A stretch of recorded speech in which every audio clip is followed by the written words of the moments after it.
अयोध्या की मिल्कीपुर विधानसभा सीट पर सपा को मिली हार और बीजेपी की जीत पर राजनीतिक बयानबाजी जमकर हो रही है। एक और भारतीय जनता पार्टी के नेता इस जीत को परिवारवाद के ऊपर विकास की जीत बता रहे हैं, तो सपा मतदान के दौरान धांधली के आरोप लगाते नहीं थक रही है। इन सब के बीच आजमगढ़ से सांसद और समाजवादी पार्टी के मुखिया अखिलेश यादव के भाई धर्मेंद्र यादव की प्रतिक्रिया आई। धर्मेंद्र ने सीधे मिल्कीपुर चुनाव को लेकर कहा है कि वहां पर वोटों की डकैती हुई और चुनाव आयोग ने कोई भी संज्ञान नहीं लिया।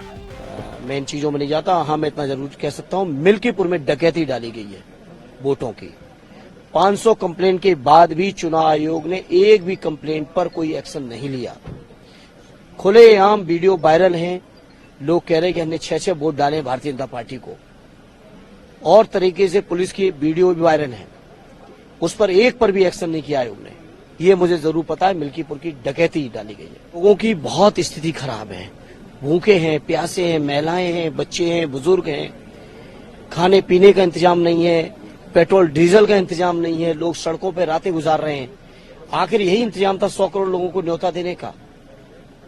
भारतीय जनता पार्टी से और योगी जी से सवाल होने चाहिए। केवल विज्ञापन, केवल फोटो तस्वीरें लगाना, केवल मीडिया में लाइव करना ही था उनके लिए कुंभ। क्या कुंभ में लोगों को क्या क्या दिक्कतें आएंगी, इस बात का आकलन नहीं था। जहां उत्तर प्रदेश में हर 12 साल पे कुंभ लगता है, हर 6 साल पे अर्ध कुंभ लगता है। मैं समझता हूं ये सरकार पूरी तरह नाकाम रही। अनुभवी लोगों को इस कुंभ के आयोजन से बहुत दूर रखा है इन्होंने। केवल अपनी जिद्दी स्वभाव को लेकर कुंभ का आयोजन किया, उसका परिणाम सामने है। और क्या आपको लगता है कि कांग्रेस पार्टी की वजह से आम आदमी पार्टी दिल्ली में चुनाव नहीं, वो कांग्रेस पार्टी या आम आदमी पार्टी के लोग मंथन करेंगे, उसमें मुझे कुछ कहना नहीं है। और इससे पहले सपा मुखिया अखिलेश यादव और अयोध्या के सांसद अवधेश प्रसाद भी बीजेपी पर धांधली के आरोप लगाए और चुनाव आयोग पर शिकायतों को नजरअंदाज करने के भी आरोप लगाए। और मिल्कीपुर उपचुनाव की चर्चा पूरे देश में हुई है। यूं तो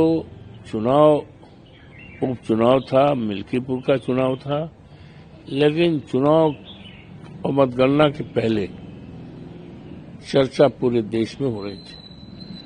चर्चा इस बात की हो रही थी कि भारतीय जनता पार्टी बहुत ही सुनियोजित ढंग से वोट को अपने पक्ष में करने के लिए तैयारी कर रही है। शुरुआती दौर में ही इस बात की जानकारी मिल रही थी कि मतदान केंद्र पर जो भी पीठासीन अधिकारी और जो भी चुनाव के कर्मचारी लगाए जाने की तैयारी है, वो पूरी तरह से भारतीय जनता पार्टी के या तो कार्यकर्ता रहे हैं, या संगठन में रहे हैं, या रिश्तेदारी में रहे हैं, और उन्हीं को भेजा जाने की तैयारी है।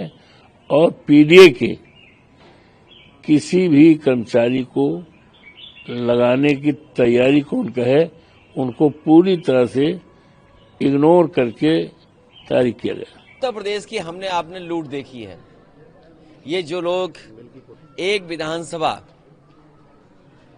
पूरी ताकत लगा दी इन्होंने, इन्हें तो लोकतंत्र में कोई बहुत बड़ा सम्मान देना चाहिए।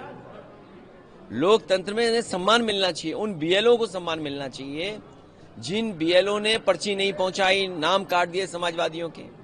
उन अधिकारियों को भी लोकतंत्र का कोई न कोई पुरस्कार मिलना चाहिए। जिन्होंने वोट नहीं डालने दिया, ऐसे लोगों को विशेष सम्मान देना चाहिए। जिन्होंने 6 वोट डाले, 2 वोट डाले, लोकतंत्र में उनको भी सम्मान मिलना चाहिए जो दूसरे जिलों से आकर के भारतीय जनता पार्टी के लिए उस जिले में वोट डाले थे, जो हम लोगों ने पकड़ लिए थे। तो ये चुनाव नहीं था, ये लूटा था इन्होंने चुनाव, और ये जनता देख रही है। ये पीडीए के लोग, पीडीए समाज के तमाम मतदाता देख रहे हैं कि उनके साथ क्या भेदभाव हो रहा है। जो लोग मिल्कीपुर जीत करके कोई संदेश देना चाहते हैं, अयोध्या की हार मिल्कीपुर की जीत बराबर नहीं कर सकती है। अयोध्या की हार हमेशा हमेशा के लिए अयोध्या की हार रहेगी, वो बदला नहीं हो सकता मिल्कीपुर की जीत। जो लोग ये कह रहे हैं मिल्कीपुर जीत करके बदला ले लिया, अयोध्या का बदला कोई नहीं हो सकता। अयोध्या की जनता ने अयोध्या में जिताया था, ये चुनाव भी जीत जाते, लेकिन इन्होंने बड़े पैमाने पे बेईमानी की है। एक में जीत सकते हो, लेकिन इस तरह की जो काम किया है वो 403 में आपकी 420 ही नहीं चलने वाली आने वाले समय में। आपको बता दें कि चंद्रभान पासवान ने मिल्कीपुर उपचुनाव में 61,710 वोटों के अंतर से जीत हासिल की। उन्होंने अपने प्रतिद्वंदी समाजवादी पार्टी के अजीत प्रसाद को हराया है। इस चुनाव में दोनों पार्टियों ने क्षेत्र की प्रमुख दलित उपजाति पासी को उपचुनाव में उम्मीदवार बनाया था। पिछले लोकसभा चुनाव की हार बीजेपी के लिए हैरान करने वाली थी, जो कि अयोध्या में भव्य राम मंदिर के निर्माण के महज 5 महीने बाद हुई थी। ऐसे में बीजेपी की जीत को अयोध्या में मिली हार का बदला कहा जा रहा है। एनबीटी ऑनलाइन की रिपोर्ट।